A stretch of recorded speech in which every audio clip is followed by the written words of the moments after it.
again 5 days ago. Rumors abound as to the state of her mental health since she reappeared at the historic site this afternoon. Her physical appearance today is raising questions in everyone's minds as well." The female reporter at the desk nodded in agreement as the camera shifted to her. Hugh rolled his eyes and turned his back on the screen. Adapting to life in the 21st century was a trial in acclimatization on a daily basis. 7 months had passed since he'd been swept from his own time by a dark portal and landed in this one. 5 months since he'd escaped his captors at Mark Davis Labs and, with Claire's help, had won his freedom.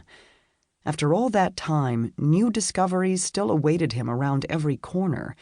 Most changes he could live with, some he could not. The telly ranked first and foremost on the list of negatives. He exercised tolerance, as Siracha enjoyed watching so much.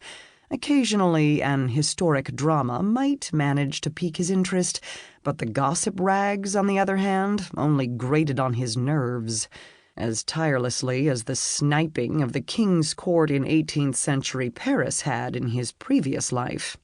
In that comparison, some things remained remarkably the same between those days and these, but at least then he'd been able to find reprieve from blather in his private apartments. Here, there was no escape. The constant criticism and intolerance at all levels of mankind were disconcerting. Hugh focused on putting away the rest of the groceries he'd purchased in anticipation of another of Siracha's cravings, but couldn't tune out the sound of the gossip's nasally voice. "That's correct, John. As you can see from the photos taken today by tourists at Dunskerque, Ms. Thomas's general appearance is a far cry from just a week ago.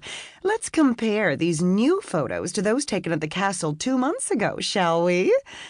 Returning to the living room with a bottle of juice, he saw another picture come up of the same woman, immaculately groomed, with cropped hair and a long, flowing white gown Hugh now knew was referred to as a maxi dress. Her hair, short a few days ago, is longer, leading many to believe her short hairstyle was nothing more than a wig, calling her out for a shameless publicity stunt, the female reporter went on. But there is no denying the other obvious changes. I'm not one for fat shaming, of course, but she seems to have gained a radical amount of weight in such a short time.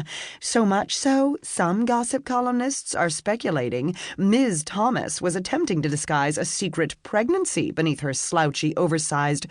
Wait! The woman touched her ear, listening. When her eyes returned to the camera, malicious glee burned bright in them. "We have gotten word that Scarlett Thomas has just been admitted at the Edinburgh Royal Infirmary Emergency Department. Let's take a look at the newest video coming—" "What nonsense," he murmured, shaking his head as the still photos were replaced by a grainy cell phone video showing the woman tucked protectively against the side of a braw man in a full kilt, while 2 other men tried to push back the crush of the gathered crowd. Siracha sighed. "I know you hate it. I should have turned the TV off the minute you returned. But I just love Scarlett Thomas. Terrible of them to pick on her. Not fat-shaming, that's exactly what they're doing." "She's the actress in those dragon movies you made me watch, is she no?" he asked. "The ones that made nice sense?" "They weren't dragons, they were aliens," his wife clarified sternly, though her lips twisted with suppressed humor. She never tired of taking a measure of wicked pleasure when he was taken aback by some element of this time period. "You simply haven't come to appreciate the finer nuances of fantasy and science fiction yet, but I have faith." She glanced back at the screen, her expression somber. "I hope she'll be okay, though. Something unusual must be going on for her to be dressed like that." Hugh directed his attention to the telly once again, studying the woman as the Scotsman persisted, forcing his way through the throng of onlookers.